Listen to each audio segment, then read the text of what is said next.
Tomás Moro, cuando le llamó por teléfono el señor Altamirano y le dijo: esa noche se encontraba Allende comiendo con varios personeros de la Unidad Popular en Tomás Moro, cuando lo llamó por teléfono el señor Altamirano y le dijo: Pinochet está complotando, me lo acaban de informar.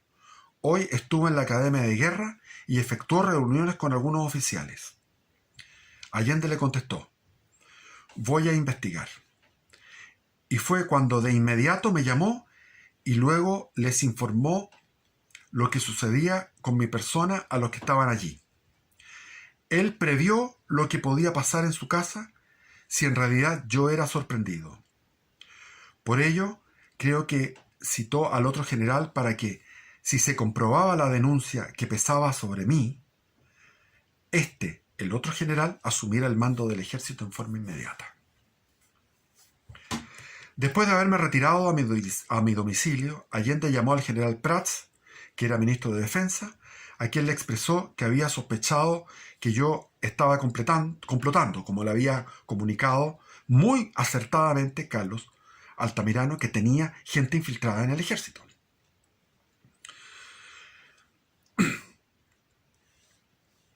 Prats le respondió: es muy difícil, o mejor le diré, presidente, imposible, pues si algo así se hiciera, se me informaría al momento. O sea, Prats juraba que tenía control total de la información del ejército, y no era así. Yo tengo gente en el comando en jefe que es leal a mí y cualquier hecho de esa gravedad me lo informarían. Con lo que Allende se calmó y posteriormente telefonó a Altamirano y le expresó: estás equivocado. Le dijo Allende a Altamirano: estás equivocado. Pinochet es un viejo que solo piensa en materias militares. Ese hombre no es capaz de engañar ni a su mujer. Con ello se diluyó la sospecha. Desde ese día, cuántas noches estuve meditando sobre cómo se podía realizar lo que se planeaba sin llegar a una guerra civil. En mis desvelos analizaba el momento que se vivía y normalmente llegaba a reflexiones que me dejaban más optimista. Sin embargo, la situación militar día a día se hacía más difícil. Había un notorio repudio hacia el comandante en jefe del ejército, que como ministro de Defensa era presionado por la ciudadanía para que presentara su renuncia. Las llamadas telefónicas a su domicilio o a su oficina y los anónimos eran diarios. Ese clima de rechazo llegó al colmo cuando las esposas de los oficiales del ejército se presentaron en el domicilio del comandante en jefe Carlos Prats, para pedirle su renuncia al cargo. Había una actividad de la gente. La gente estaba movilizada para producir cambios dentro del ejército. Eso no se ve actualmente. El señor Iturriaga está ahí. ¿Quién va a hacerle una funa al general Iturriaga para que se vaya? Las esposas de los oficiales fueron a la casa de Prats. Prats estaba manejando por la costanera y se encontró con una mujer que le sacó la lengua, que se llamaba Alejandrina Cox.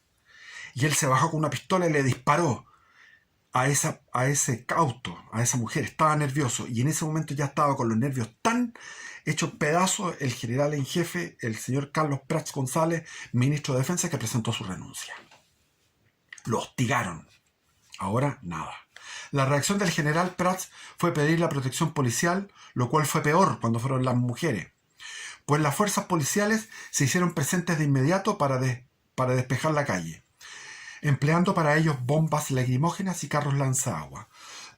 Tal acción fue la gota que rebalsó el vaso y el general Prats fue víctima desde ese día de la mayor crisis nerviosa que le he conocido. El 23 de agosto presentó su renuncia al señor Allende.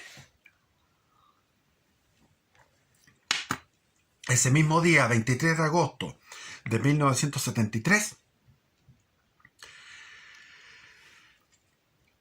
el Congreso, la Cámara de Diputados, hizo una declaración pidiendo que las Fuerzas Armadas intervinieran porque el gobierno era ilegítimo.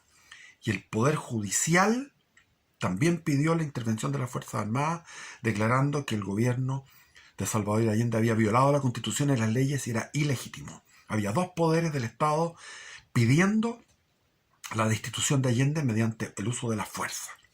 Ese mismo día, 23 de agosto de 1973, a las 17 horas, fui llamado desde La Moneda. Me dirigí hacia allá y posteriormente nos reunimos en un gabinete pequeño denominado Diego Portales, ubicado junto a la oficina del presidente. Allí me esperaban el señor Allende y el general Prats, los que sostenían una animada conversación. Eran amigos.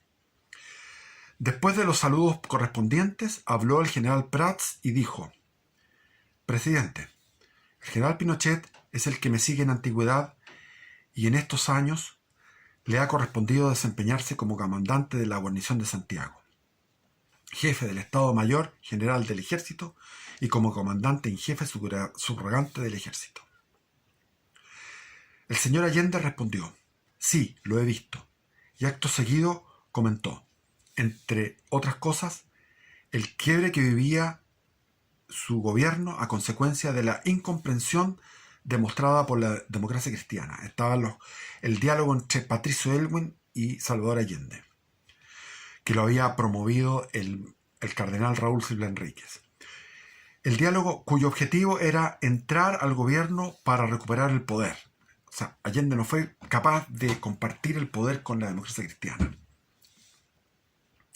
A continuación hizo un breve comentario sobre choques producidos entre civiles y militares en la ciudad de Concepción y la constante acción de la burguesía para impulsar al ejército a un cuartelazo, como lo calificó, y terminó diciéndome: General, yo creo que usted es la persona que debe seguir en el puesto del general Prats. Ante tan imprevisto nombramiento, sentí internamente algo que me decía que no mostrara mayor interés. Y por ello le contesté: Presidente, mucho le agradezco, pero creo que el general Prats debe continuar. A lo que me contestó Allende: el general está muy cansado y debe recuperarse. Después le daremos otro cargo. Volví a insistir. Pinochet volvió a insistir: le agradezco, presidente, pero en estos momentos es fundamental tener amplias atribuciones en el mando de la institución. La respuesta del señor Allende fue: lógico, general, usted las tiene. El general Carlos Prats había permanecido en silencio durante toda la entrevista después de sus palabras iniciales. Luego que el señor Salvador Allende me designara como su reemplazante, me indicó que el decreto sería cursado de inmediato. O sea, siguió Augusto Pinochet con astucia, declarándose no interesado en el puesto. Noble, que no le interesaba el puesto de general en jefe. Muchas veces he pensado que fui yo el designado por Allende como comandante en jefe. Muchas veces he pensado por qué fui yo el designado por Allende como comandante en jefe, en circunstancias que él podía contar con otros, que eran sus amigos. Él tiene que haber sabido que yo siempre me había mostrado contrario a los comunistas, y hasta a él mismo en una ocasión, en el norte, cuando me encontraba como capitán jefe de los relegados en el puerto de Pisagua, y no lo dejé pasar a verlos en el año 1947. Lo que pasa es que Allende no se acordaba, relacionaba a Pinochet con otro Pinochet, otro oficial Pinochet, que había participado en una represión en la mina del Salvador. Son cosas del destino. Sin duda Allende en esos momentos creyó que a él le iba a ser fácil manejarme. Lo vio que era fácil, era un milico normal. De regreso al Ministerio de Defensa, anoté en mi libreta: he sido nombrado comandante en jefe del ejército. Creo que la divina providencia me ayudará en mis pasos. El decreto con el nombramiento de comandante en jefe tuvo una tramitación rapidísima y dentro de 24 horas siguientes se sucedieron hechos trascendentales para la acción que se desarrollarían unos días más. Tales sucesos se produjeron en cadena, ya que junto con conocerse la renuncia del general Prats, efectué una reunión con los generales del ejército, en la cual les pedí cooperación y comprensión. Los altos jefes del ejército procedieron a entregarme la renuncia a sus cargos, todos, lo que podían hacer por tener más de 30 años de servicio. Las retuve guardándolas en una caja de seguridad, pero pensé siempre que las rechazaría más adelante. Sin embargo, en esos momentos era un acuerdo que me iba a servir para defenderlos de ellos mismos, de las intenciones de Salvador Allende. Solo 2 generales no concurrieron a la reunión ni mandaron ninguna excusa. Por el contrario, se me informó que uno de ellos había entregado el cargo a su jefe de Estado Mayor del Comando de Institutos. En la tarde, cuando me presenté al señor Allende, le dije que los señores comandantes de las tropas del Ejército de Santiago, sin pedir permiso al nuevo comandante en jefe del ejército, ni esperar que se designara un reemplazante, habían entregado su puesto. Se habían retirado a sus domicilios y más tarde habían enviado la solicitud de retiro voluntario de la institución. Este hecho, sin precedentes, venía a aliviar mis preocupaciones de tantas noches. Se trataba del general Pickering y del otro, que lo vamos a ver aquí. Esta actitud insólita y reñida con los principios más elementales de la disciplina de esos 2 altos jefes, generales, jefes el fondo los que tenían el poder en Santiago, constituía una nueva ayuda del destino, de la providencia, pues ello me permitió más tarde que yo rechazara de plano la insistencia del señor Allende para que estos mismos generales volvieran a sus antiguos cargos como comandantes de unidades operativas. Me encontraba reunido con algunos generales en la oficina del comandante en jefe cuando sonó el teléfono. Era el señor Allende, quien me llamaba para señalarme que no era posible dejar irse a esos 2 jefes de tan alta calidad profesional, a lo que me limité a responder que lo hecho por ellos era un mal ejemplo y que aceptar tal posición era ir contra todos los principios disciplinarios, sobre todo en momentos tan difíciles como los que se vivían. O sea, estos 2 se pusieron a tiro de cañón, digamos, porque hicieron algo que no se había hecho nunca, haberse retirado. O sea, estaban en desacuerdo con el nombramiento de Pinochet y se retiraron a sus casas de forma indisciplinada. El señor Allende continuó y me preguntó por los generales que irían a reemplazar en los cargos a los 2 retirados. Le mencioné 2 nombres que lo tranquilizaron, pues él los consideraba estrictamente militares y profesionales. Con este golpe de suerte de la providencia, me permitió ubicar a 2 de mis mejores amigos en puestos de mi más absoluta confianza. Ese mismo día di la orden para que uno asumiera de inmediato la comandancia de la guarnición de Santiago y la 2ª división, y al otro para que tomara el mando del comando de institutos militares. Con estas medidas, el camino para adelante quedaba despejado para la acción. Con el fin de dar mayor fuerza a mi negativa de reintegrar a los 2 oficiales generales, hice publicar por la prensa de Santiago una breve aclaración sobre los retiros, que decía, 2 puntos. Por decreto número 263 de la Subsecretaría de Guerra de fecha 24 de agosto de 1973, se tramitaron los retiros absolutos de las filas del ejército a los señores generales de brigada Mario Sepúlveda Esquella y Guillermo Pickering Vázquez. El hijo de Pickering fue de la Concertación. Era el que daba en la televisión los recuentos de votos en los años 2000. En virtud de la causal expresada por los afectados, no cabía reincorporación alguna, ya sea por resolución presidencial o del propio comandante en jefe del ejército. Ese es el bando, el instructivo, el decreto número 263 que se publicó en el diario. Recuerdo que en esa ocasión Allende me habló de algunos políticos que estaban tomando contacto con algunos oficiales de las Fuerzas Armadas. Entre estos me nombró a varios generales, destacando a 4 que estaban bajo la mira. Yo guardé silencio. pues sabía que así era. Con ellos jamás quise tomar contacto antes, pues estaban perfectamente localizados y si me hubiera juntado con ellos también habría sido ubicado. Entre el 24 de agosto y el 5 de septiembre, el señor Allende me estuvo llamando diariamente entre las 11:30 y las 12:30 horas de la noche. Me esperaba en el gran salón y allí pasábamos cerca de una hora, durante la cual me hablaba de la finalidad de su gobierno, de la incorporación de la clase media adinerada, de la incomprensión de la clase media adinerada, de la angustia, de la pobreza y otras materias más. Yo escuchaba pacientemente y me retiraba. Cuando regresaba a casa, mi esposa me preguntaba si me habían dado a beber algo. Ante mi respuesta negativa se tranquilizaba, pero agregaba con gran preocupación: Lucía, le decía, no bebas nada, que ese hombre te puede poner cualquier droga, pues es capaz de todo.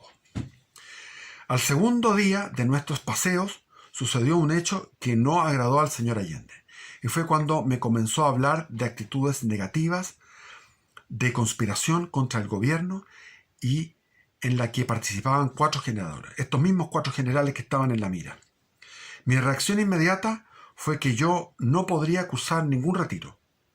Ya antes me había indicado que tomaban contacto con políticos. Ahora era conspiración.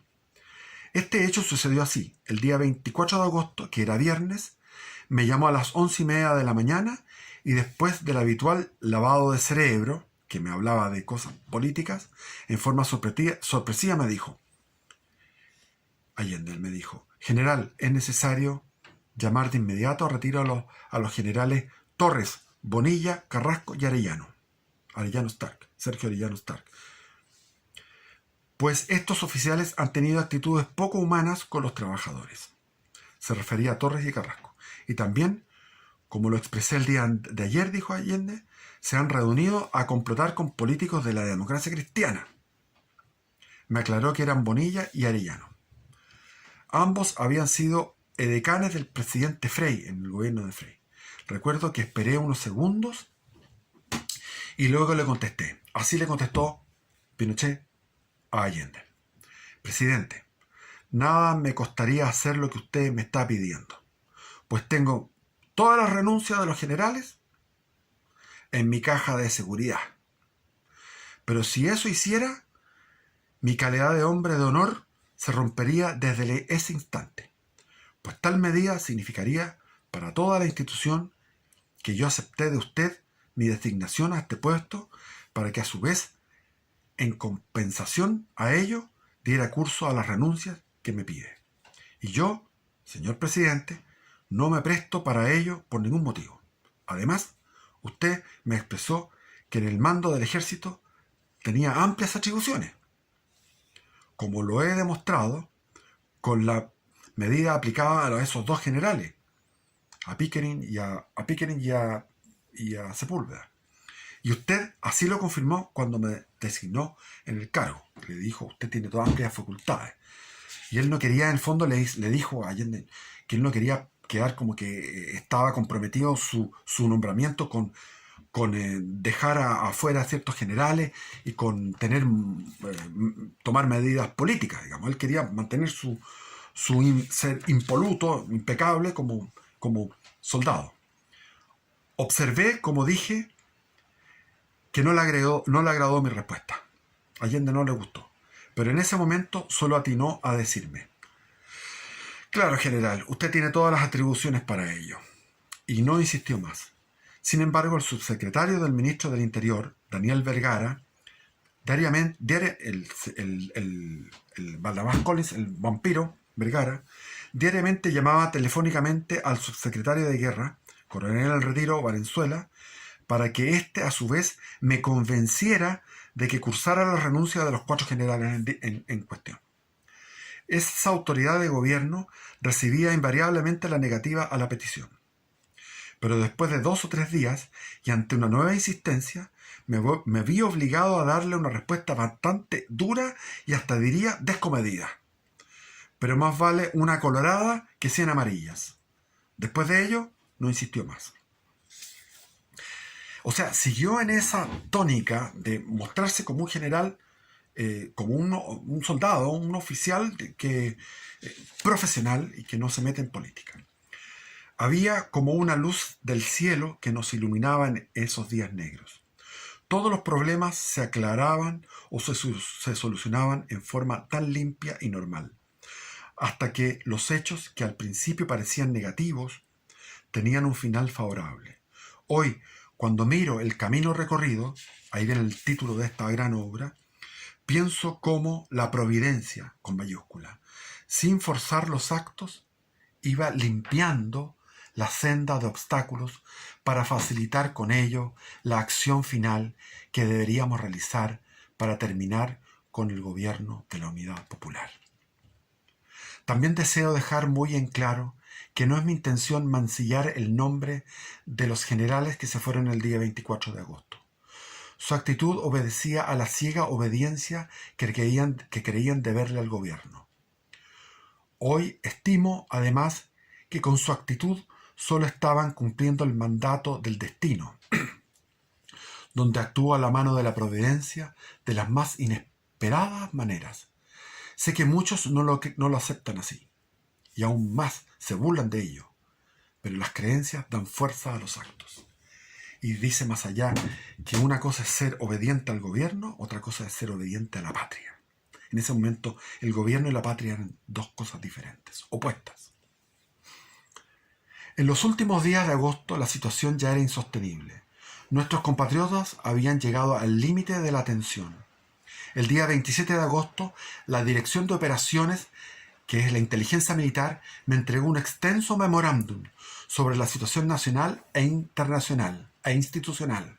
La materia presentada era alarmante. Entonces, es un informe apolítico de la inteligencia militar. No es un informe que diga, no lo voy a leer porque es largo, no decía la Unidad Popular son unos malos, no. El país está dividido, se viene un enfrentamiento militar, un enfrentamiento civil, entre civiles, existe el riesgo de que en la debilidad de una guerra civil el presidente o dictador, llamémoslo así, de Perú, que era Velasco Alvarado, que tenía cientos de tanques y Chile tenía pocos tanques, al tener esos cientos de tanques y una superioridad militar abrumadora, ocupara la debilidad de Chile para recuperar la provincia de Tarapacá y junto con Bolivia recuperar la provincia de Antofagasta. Es decir, Chile corría peligro de ser amputado a esos dos territorios que se anexó en la Guerra del Pacífico y quedar desde Taltal, desde Paposo, donde era el paralelo 23, del paralelo 24, perdón, hacia el sur. Es decir, Chile iba a quedar con una dictadura del proletariado, una dictadura comunista hasta el día de hoy, con la pobreza que significaba una dictadura a la cubana en Chile, sin libertad, sin prosperidad, con hambre y con esclavitud, y más encima cercenado del territorio del norte. Ese era el informe de la inteligencia militar, que llegó a manos del general en jefe, en este caso Augusto Pinochet. En los últimos días de agosto, nuestra planificación entraba en la fase final. Reunidas las personas que preparábamos la acción, caímos en uno de los puntos más discutidos. Estaban preparando ellos la batalla de Santiago. La ubicación de las poblaciones marginales y los cordones internos y externos conformaban un doble cerco, lo cual nos hacía calcular que la acción duraría por lo menos unos 10 días, lo que debía ser tenido muy en cuenta para los efectos de abastecimiento local, sanidad y personal a emplear. Como lo he dicho, a partir de ese día 23 de agosto inicié un amplio plan de visitas a todas las unidades de las guarniciones de Santiago, San Bernardo, San Felipe, Los Andes, Quillota y Valparaíso, que permitían a su vez conformar los dos cercos a la ciudad. El primero cerraba el cerco interior y el segundo abrazaba el segundo cerco de las poblaciones marginales. En cada guarnición que visité me reunía con el personal de oficiales y el cuadro permanente para hablarles de la cohesión institucional, de la disciplina, de la jerarquía, del cumplimiento de las órdenes y del alistamiento que permanentemente debían tener las unidades para cualquier emergencia. En más de una oportunidad le pregunté al comandante o al director si estaba dispuesto a cumplir cualquier orden que como comandante en jefe le mandara. Siempre recibí de todos la total adhesión. Observé que ya nadie dudaba. Lo que todos esperaban era la orden para actuar. Como tenía el problema de las llamadas diarias del señor Allende, tuve que coordinar mis visitas en las mañanas o en las tardes después de la llamada del presidente, para encontrarme presente siempre cuando él me citara presente en el Ministerio de Defensa como comandante en jefe. Después de las reuniones con las tropas solía quedarme con el jefe de la unidad o los oficiales y los suboficiales. De todos, sin excepción, recibí el más irrestricto apoyo. Ahora, con emoción, recuerdo a cada uno de ellos pensando cuánto les debe Chile. Los hechos se sucedían con perfecto orden hasta que el 29 de agosto, fecha que recuerdo con amargura, tuvimos el antecedente que ese día un grupo de violentistas, integrado entre otros por un extranjero, un mexicano, asesinó a sangre fría y sin motivo alguno al subteniente Héctor Lacrampet Calderón, que en esos momentos esperaba locomoción colectiva en un paradero de buses en la avenida Apoquindo, y como no había buses porque estaban en huelga, le hizo dedo y lo llevaron a dedo y lo mataron a sangre fría simplemente porque era un oficial de ejército, y lo tiraron al canal San Carlos.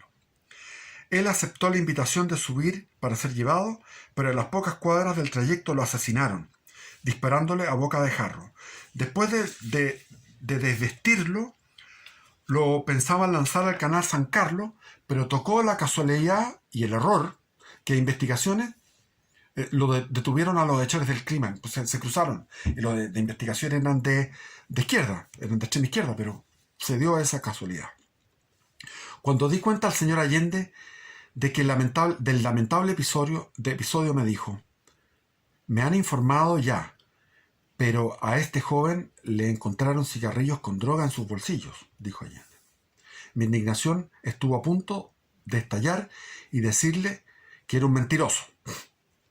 Sin embargo, controlándome para que no me perdiera del todo, me limité a expresarle: ¡qué curioso, presidente! Se me ha dicho que ese joven no fumaba. Allende guardó silencio y yo me despedí. Como ya lo he manifestado, en el análisis de la situación se estableció que la batalla por Santiago sería de doble cerco.